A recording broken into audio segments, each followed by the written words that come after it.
This is Where We Live from Connecticut Public Radio. I'm Catherine Shen. Even if we're not socially disconnected or isolated, or we don't currently feel lonely, we can certainly relate to those feelings or circumstances. Prior to the COVID-19 pandemic, approximately half of U.S. adults reported experiencing loneliness. The issue moved U.S. Surgeon General Vivek Murthy to issue an advisory around the loneliness epidemic in America. Connecticut Senator Chris Murphy announced a bill to launch an Office of Social Connection Policy and fund CDC research to better understand the epidemic of social isolation and loneliness. Here he is on the Colin McEnroe Show in July, just after announcing the legislation.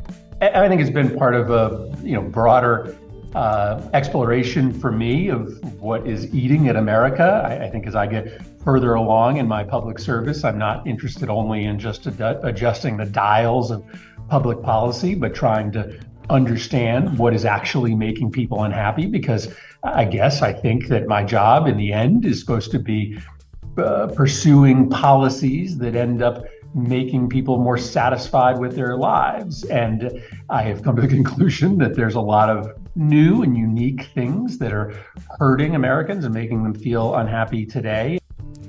With all this federal movement on the loneliness epidemic, what efforts are there locally?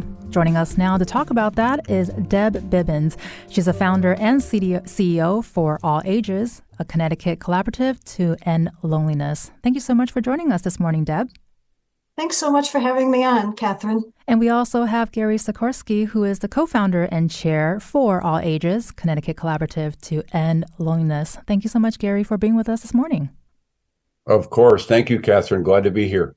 And for our listeners, you can also join the conversation and let us know if you're experiencing loneliness or what do you think is causing this epidemic. 888-720-9677. That's 888-720-WNPR, or find us on Facebook and Twitter at Where We Live. So, Gary, I want to start with you. Can you tell us, how did you and Deb get connected, and what inspired For All Ages? Well, it started in 2019. Just so everybody knows, Deb and I are longtime friends. Unfortunately, we both had very personal experiences with loved ones, people close to our immediate family, that was experiencing things directly connected to loneliness. And this prompted a lot of health issues, sadness, not connected, and actual physical and mental health problems. So Deb and I got together, and we felt as though we really needed to do something about it. And Deb and I have been leading the charge ever since. And Deb, can you talk about when did the collaborative come together, and what kinds of organizations are involved with you all? Sure. So just to take a quick step back, Gary and I founded For All Ages back in 2019. And that organization is all about connecting the generations to reduce loneliness and to reduce ageism. And so since 2019, we have been hosting and facilitating programs that bring people together across the generations. While we have been doing that over the past 4.5 years, we heard from lots of people, both older, younger, in between, from clinicians, from folks in the public health sector, talking about how many people that they knew were lonely or socially disconnected. And we realized that the problem was bigger than we even had anticipated when we launched For All Ages. And that is when we started really thinking about how can we do something to impact Connecticut's residents in a real positive way, bigger than For All Ages intergenerational programs. And so we put our heads together with a bunch of really smart people and designed the Connecticut Collaborative to End Loneliness. We had been in touch with Senator Murphy and with others about this work and launched it this summer following our Surgeon General's historic advisory, as you mentioned earlier. And so at this point, I'm really pleased to say that we have formed a steering committee. We have brought now a number of people on, senior leaders from various organizations across the state. And we have also been focusing on our first work stream that we're going to launch, which is focused on patient loneliness. And so very specifically focused there, we've brought folks from the Connecticut Department of Public Health.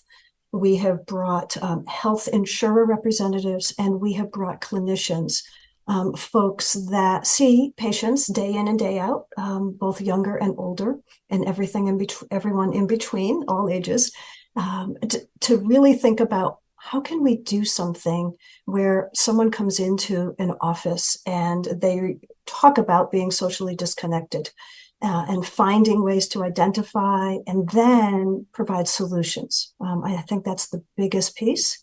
And that's going to take a little bit of work from all of us working together across the state to identify solutions and places where people can go to improve their social connectedness.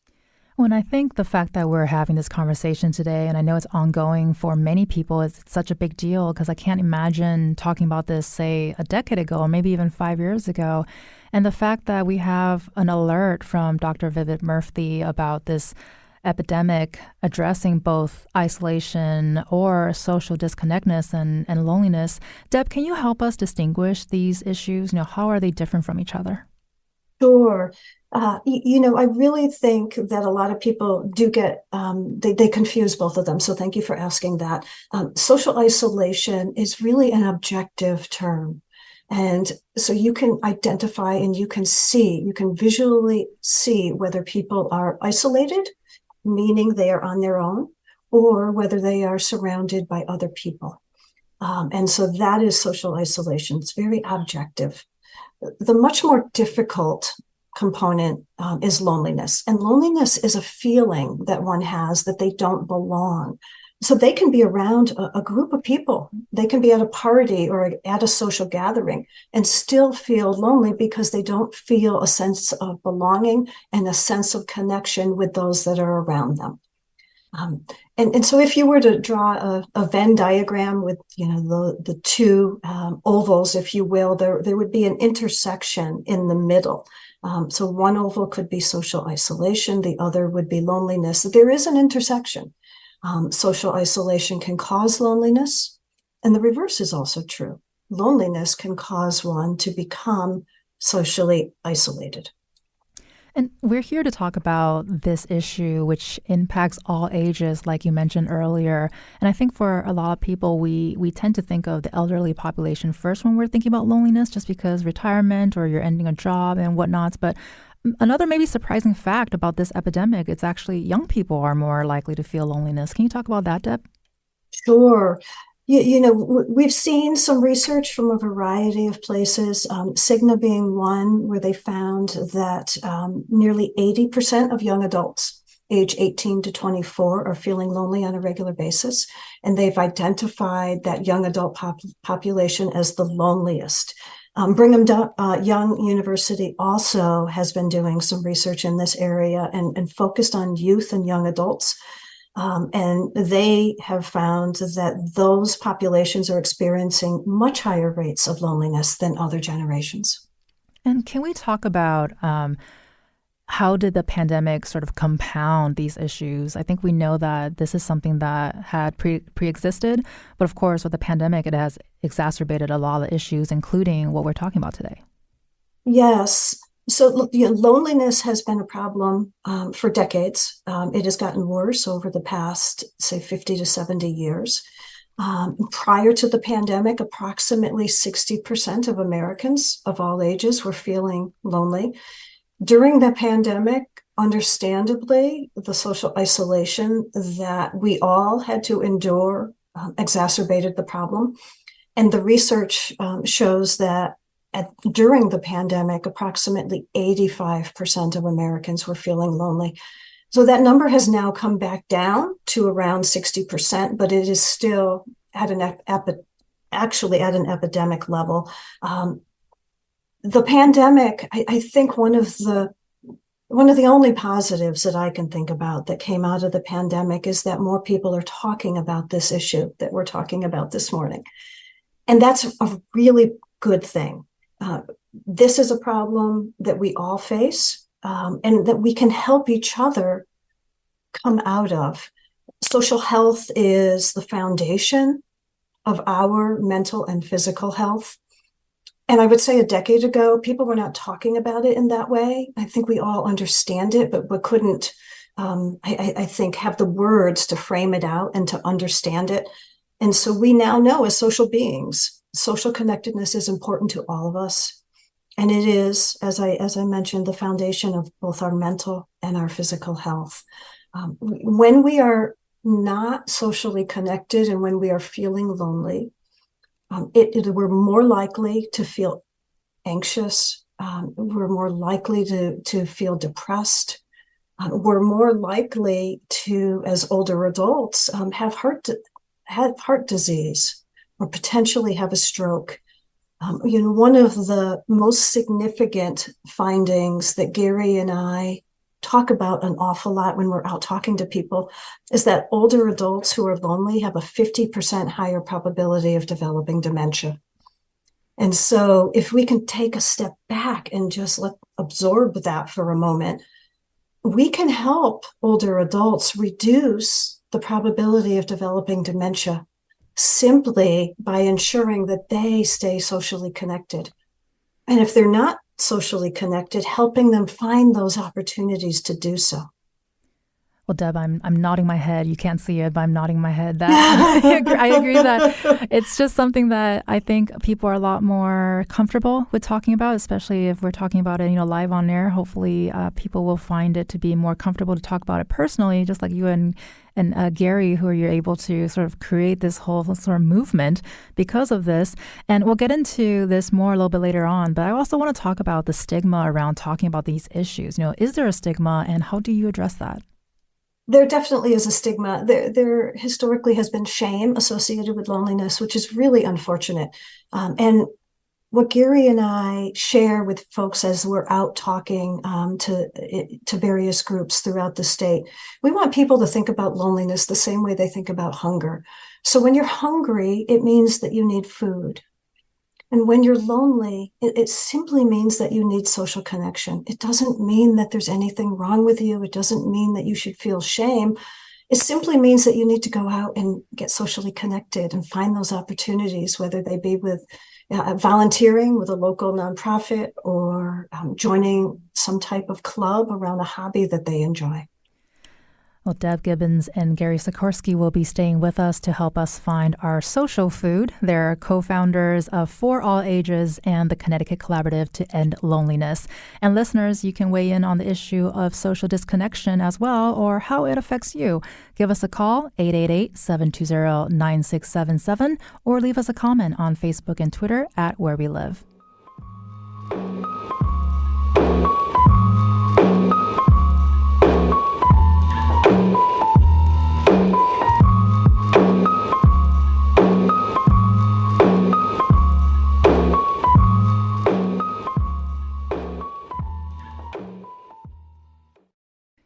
This is Where We Live from Connecticut Public Radio. I'm Catherine Shen. This hour, we're discussing the complex and interwoven issues of social disconnection, isolation, and loneliness, and how this epidemic is being addressed around where we live. You can also weigh in, 888-720-9677. That's 888-720-WNPR, or find us on Facebook and Twitter at Where We Live. And joining us now to discuss her experience participating in a For All Ages friendship program is Connie Malone, who is a Canton resident. Thank you so much, Connie, for joining us this morning. Good morning, Kat. Thank you for having me. I'm so excited to talk about this issue personally and a lot of information that I've obtained. Well, we are very excited for your excitement, and still with us on the line is Deb Bibbins and Gary Sekorski, who are co-founders of For All Ages and the Connecticut Collaborative to End Loneliness. And so, Connie, you recently participated in the Tea at 3 program. Can you tell us what your experience with that was like? My experience was and will continue to be phenomenal. It was a godsend to be able to participate in this program, and I want to personally thank Deb and Gary for all the work that they do in hopefully combating this epidemic. I was fortunate to be connected at different seasons, the fall season, the spring, with three lovely ladies. And I am participating again in the fall season, and I'm very excited about that. It gave me something to wake up to, because I knew that we were going to have a conversation at some point, one of these ladies. The commonalities, the way that the organization matched us up was just like incredible. I would sometimes that phone call from this young lady was the only phone call that I would have that day. I mean, I've experienced loneliness, and to have a young person on the line that voluntarily wants to talk to me, that wants to listen to me, was just, it was incredible. And we talked mainly about each other's experiences and commonalities. What we had in common is cats and plants and etc. I mean, we would even send pictures back and forth to our about our cats playing or our plants growing, and I just loved every minute of it. Well, cats and plants sounds like the perfect combination to me too, Connie. I think that's really wonderful. And so you mentioned, young people willing to call you and to have that phone call. Can you touch on the power of intergenerational relationships and what makes this interaction so special for you? I sure can, because of course I'm retired and I don't go many places or listen to the news too much. But when I was privileged to talk to these young ladies in college and giving me their perspective on world issues, community issues, was just so helpful, giving me that younger perspective versus mine. And we talked about abortion, gun rights, politics, in such a compassionate, friendly way. No judgment, no criticism. It was very open conversations about the issues that we face today. And speaking of open conversations, just a quick reminder for our listeners that you can also give us a call and let us know what you think, 888-720-9677, or find us on Facebook and Twitter at Where We Live. I'm going to take a quick call from Valentina right now, who is in Farmington. Valentina, you're on the air.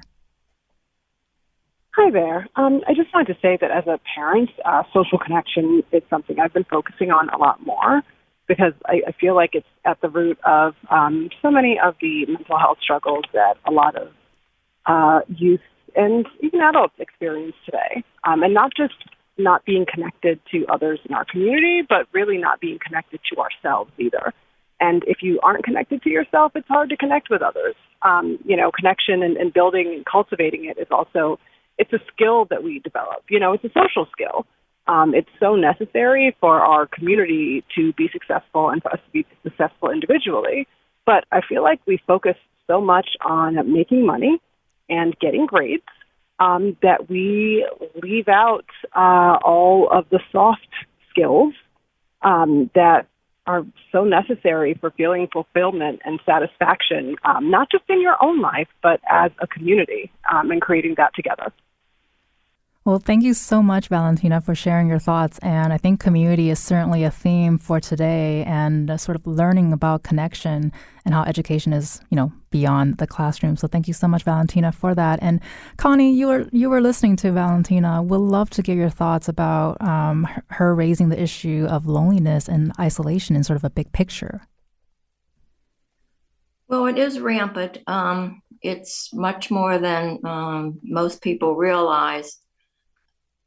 I experience loneliness, but to spread out into the community, I volunteer with the elderly, all ages, but mostly elderly, at Cherry Brook Healthcare Center right here in Canton. And it breaks my heart, the people that are crying out for just a human touch, just a human interaction as far as maybe reading to them or just being there, just being and listening. There are so many people there that don't have family, they don't have anyone, and they are truly, totally alone. And I'm trying to ramp up some more volunteers to address that need, which is just, it's throughout the community and Cherrybrook. And my own complex where I live, spouses are dying, mostly the men, and the women are left alone. I mean, alone, and they don't know, they're too proud to ask for help, or they don't know who to ask for help. But there are lonely people living right here as my neighbors. And I have a lot of resources to help them, but to get the resources in their hands and then to get someone to help them put these resources into play, that's what's difficult. Most of them they can't afford a car, or they don't have a car, and it's difficult. And Connie, as you continue to ramp this up, as you say, and have these conversations, with your friends and your peers and the young people as well, what sort of needs do you think this program meets in your community? This for all ages? Or, whatever your community looks like, what kind of needs does the program meet? The community where I reside needs transportation to get to these resources. There are depressed people here that just they don't know what to do, and I can see and I can hear that some of them are just losing hope. They're just hungry for some type of faith-based interaction, because some of them are so, that's their hope, is in that their faith. So there's I mean, they need technical assistance as far as even with a cell phone. I mean, that's a way of connection, and some of them don't have one or absolutely don't know how to use it. And I saw that firsthand yesterday, as a matter of fact. So there are a lot of needs which I can elaborate on, but I'll just stop here for a moment. Well, as you collect your thoughts, Deb, I would actually like to bring you back in and see what you have to say about what Connie is saying here, big picture, especially, about transportation and technical assistance. Those are all things that are needed for access to those programs. So, Deb, what do you think? Yeah, thank you for that question. When Gary and I formulate and design programs, we're always thinking about what are the barriers to people attending, and certainly transportation is a big one. We in the state, I think, need to do a better job of figuring this out. As we all continue to age, we're going to have a greater need going forward, and I don't think we have figured it out yet. One of the things that's really important to us is that we host in-person programs and events and this virtual Tea at 3 community. And the whole idea behind the Tea at 3 community is that we're able to bring people together. And as long as they have a telephone, that's really all they need, is a phone. Then they're able to have some sort of social connection. As Connie was saying, a weekly phone call over the course of 12 weeks where you get to grow an intergenerational friendship. We're connecting young adult college students with older adults. And we have people from all over the state participating in this program. We have people from young adults from 6 different universities this fall participating in this program. And the magic is that we don't have to worry about the transportation issue. We don't have to worry about the technology issue, as long as someone has a telephone and they are able to participate. But I think it's a balancing act going forward. The transportation issue is a big one. And I know that there's many local programs that are around that help people locally, and those are all fantastic. They need to be expanded. And as far as the technology, I know that there's more libraries that are popping up around the state that have these programs where young adults are teaching older adults about technology. And I'm all for those. I think they are absolutely needed, and I think they're a blessing to people. Well, and with technology, joining us now through Zoom to discuss the power of intergenerational programs is Siri Palreddy, who's a senior at Amherst College in Massachusetts, who brought the Tea at 3 program to her campus. Thank you so much, Siri, for being with us this morning. Yeah, good morning. So glad to be here. So, Siri, you started college in 2020. Can you tell us a little bit about your experience with Tea at 3?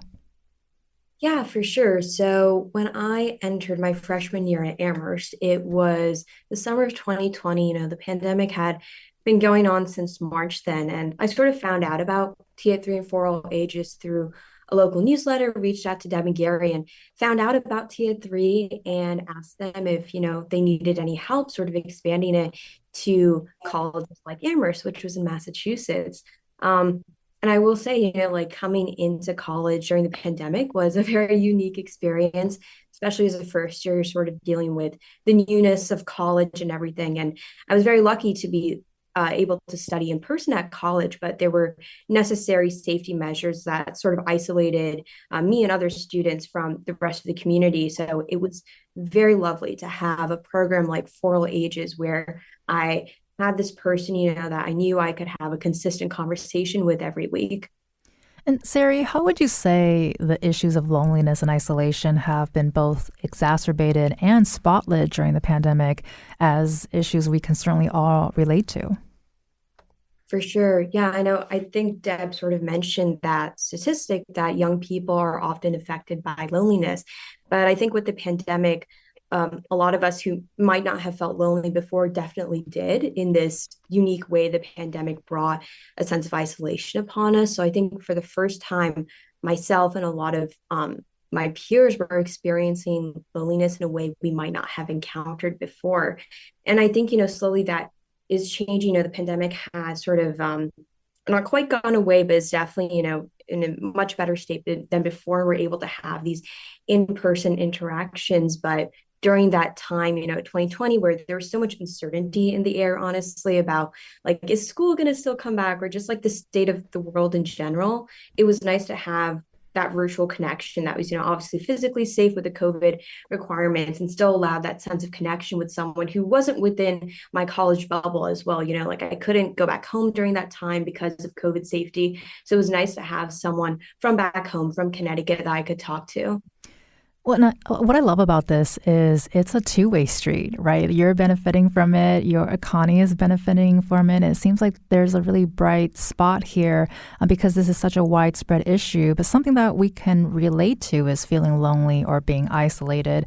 It feels like it's very much a part of our shared humanity. Is that something that you see, Siri? Yeah, for sure. I mean, I think loneliness is inevitably part of the human condition. It's an unfortunate part, but I think it is something someone will experience at some point in their life. And I think that's like why programs like this are so great, because they are community-based. And you really just have to rely on other people to get you through those tough moments. And when you're connected to other people that you might not have had the chance to meet without programs like this, it's nice to get to know someone that might be out of your usual social circle. I mean, I never would have met or talked to the person I was paired up with had it not been For All Ages, because a lot of my community here is, younger peers, my professors, and they are all great people. But it's nice to get that sort of community from someone who is also experiencing loneliness in a very different way with their different life circumstances and the experiences they've had. So I definitely learned a lot from my partner, and, also tried to impart some of my own knowledge or experiences. And I think we definitely enjoyed each other's company. Well, we definitely appreciate you sharing your experience and knowledge with us. And it's so fascinating because I think while we were very isolated in some way during the pandemic, I feel like a lot of people also found connection through the disconnection, if you will. So, Siri, you've been having these phone calls. Is a phone call really something that can do wonders? Yeah, I mean, I don't think wonders is anything that even a phone call will do. I think it's a lot of like continuous support that will eventually help with this problem. I mean, I think loneliness is very pervasive. I don't think it's something that this nation or maybe even this world will ever eradicate at any point in time. But I think the numerous programs that this organization has done and that other community-based organizations are doing, whether it's a phone call, whether now it's moving to more in-person community, I think it is slowly chipping away at that problem. I think it's all about providing more accessible and equitable resources for loneliness that will really be the key to addressing this, what, like you mentioned, Dr. Murthy calls an epidemic that we're experiencing right now. And I got one more question for Deb. But before we go there, Connie, I would love to ask for your final thoughts here, your response to what Siri has to say. I wanted to add one thing. Yes, thank you. One thing about the T43 phone calls. The ladies and I really developed a bond, whereas we spoke infrequently after the T43 session ended. And one lady who lives across the state actually asked me to her college graduation, which was, I was so grateful. I wasn't able to go, but that's how close that the younger ladies and myself, had grown. And I just I'm so grateful for that, because I don't talk to anybody. I talk to my cats. And when that phone call came, my heart just lifted. I was just very glad. And loneliness is an epidemic. It's a major problem. My fear is growing old alone. I've heard that elsewhere, and that's my big fear. Well, thank you so much, Connie, for sharing that with us. I think our hearts just sort of collectively lifted with you there. And Deb, really quickly, how are Connie's and Siri's experiences sort of emblematic of this program? And can you talk a little bit about the importance of intergenerational friendships? Sure. So, it makes my heart really happy to hear Connie and Siri talk about how the T3 community, which is our virtual community, has helped them very personally, and I want to thank them both for being willing to share that with everyone this morning. We have had hundreds of people go through this program. It's a 12-week program, and we've had many people, as Connie alluded to, continue to stay connected after the program is over, which is wonderful. I think that intergenerational programs, the magic of intergenerational programs is that we're able to help two populations of people simultaneously. And, older adults have so much wisdom and to share with young adults. And young adults have, so much to share with older adults. They've got the energy and they're wanting to learn. They're wanting to have a mentor in their lives that are perhaps outside of their family circle. And when we bring these two generations together, whether it be for a day program that we run or whether it's a multi-week program, in both of those situations, we really see the bonding taking place and the companionship and the friendship. And we find that people intergenerationally really are able to share with one another and really be their authentic selves. And that's something that Gary and I hold very dear. And it's something, it is the basis of For All Ages work. And it's something that we hope that we will be able to continue to expand as we grow. And there's information on our website on how you can participate in programs like Tea at 3 at ctpublic.org/where we live. Connie Malone in Canton and Siri Palreddy at Amherst College, thank you so much for being with us this morning. Thank you, Kat. Yeah. And we'll be continuing this conversation with Deb Bibbins and Gary Sekorski after a quick break. A question for you, though. How do loneliness, isolation, or social disconnection affect you? You can join the conversation, 888-720-9677, or find us on Facebook and Twitter at Where We Live.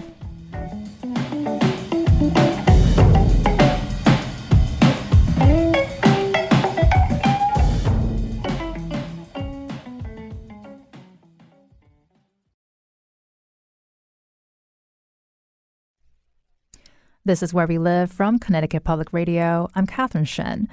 Prior to the COVID-19 pandemic, approximately half of U.S. adults reported experiencing loneliness. The issue moved U.S. Surgeon General Vivek Murthy to issue an advisory around the loneliness epidemic here in America. And back with us to help us better understand the loneliness epidemic is Deb Bibbins and Gary Sekorski, who are co-founders of For All Ages and the Connecticut Collaborative to End Loneliness. And also for our listeners, remember that you can also join the conversation and share your experience. Give us a call at 888-720-9677 or leave us a comment on Facebook and Twitter at Where We Live.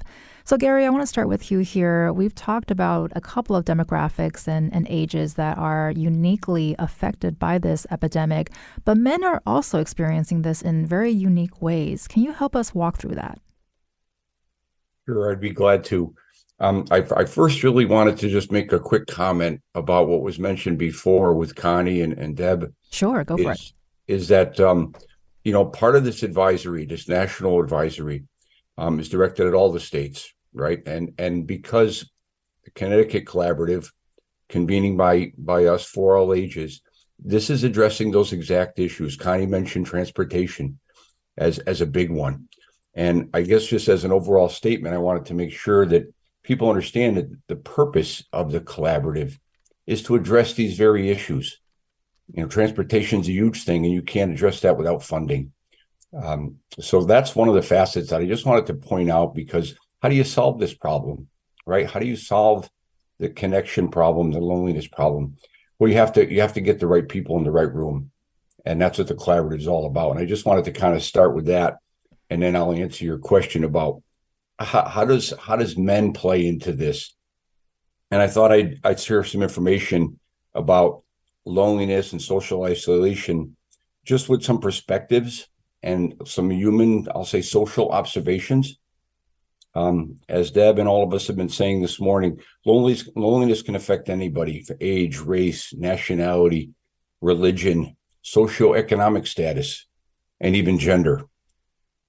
Based on Cigna's first survey, there really wasn't much result difference between male and female loneliness score. And that's based on a UCLA loneliness scale. But in 2020, when they re-released new findings, men, in fact, were more lonely than women. So what does that mean? Well, to kind of understand that, there's probably several reasons, some of which are cultural, right? Historically, if you envision, let's say, the mid 20th century, right, you had that classic scenario where, the mother stayed home and the husband went off to work, and the mom ran the household. She was in charge of the neighborhood, the social connections, the cooking, their trips to the store, churches, social gatherings.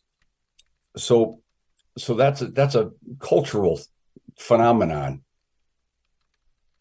So another thing would be, how has living habits changed? So I came across this statistic that I thought I would share from the Surgeon General's report. In 1960, single person households made up 13% of all the country's households. Something you might expect. But in 2022, that number more than doubled to 29%. So just by definition, that puts you in a position where you certainly could be more lonely just by being by yourself. And that is not unique to females or males. Right. But I'll also say that, back to what Deb was talking about with stigma, certainly around admitting or declaring that a male is lonely, the stereotypes around males, being macho or don't want to be vulnerable, that can certainly cause a part of that problem with male loneliness. One of the ways For All Ages, Deb and myself, address it is, well, it's quite simple. I'm an adult male myself, and I easily connect with the male generations as we're doing programs and events. And what does that do? Well, it fosters connection, it builds trust, and ultimately understanding. So we create better social health. I hope that helps answer the question, Kat. No, absolutely. We want you to share your experience and really quickly here too. And I want to play a clip from Dr. Soumya Kurtakoti, who's the chief of geriatric medicine at Hartford Hospital, who spoke about how she addresses men she feels may be less open to talking about loneliness or even depression. Let's take a quick listen here. I think women are just a little bit more open to answering questions. I think we see that with depression and anxiety too, right? So I think there are other signs that sometimes you can look up, like especially for depression. When I'm talking to a men with depression, rather than asking, are you depressed, I might ask more, so are you more irritable or frustrated? Right. So there's different ways that you're actually talking or trying to elicit some of the information. So when it comes to loneliness, right, rather than saying, okay, are you by yourself or are you lonely? It's like, what other activities are you involved in, right? How do you keep yourself busy? What does your day-to-day life look like? So I think it's different ways of probing these questions to have them discuss it a little bit more rather than being direct and asking. So Gary, would love your response here to Dr. Kurtakoti's approach, asking if you're keeping yourself busy versus, are you by yourself? Sure. I think that's spot on. My gut always tells me that's very true. And back to what I was saying about cultural differences, this is how we've grown up. It doesn't surprise me that males may be a little hesitant to declaring or admitting their troubles with loneliness and feeling less connected. No one in the room, we often say something like this, no one in the room ever raises their hand and says, hey, I'm lonely, right? That's something that's very private. But I think the good news here is that maybe a little shred of goodness that came out of the COVID pandemic is maybe people are talking about it more. And ultimately, that's what we need to do. I mean, I think that's what's spawning all this effort from across the board nationally and in the state and even at this very program. So I think we're all on our way. So I'm thrilled to hear those comments and hopefully we can help everybody here.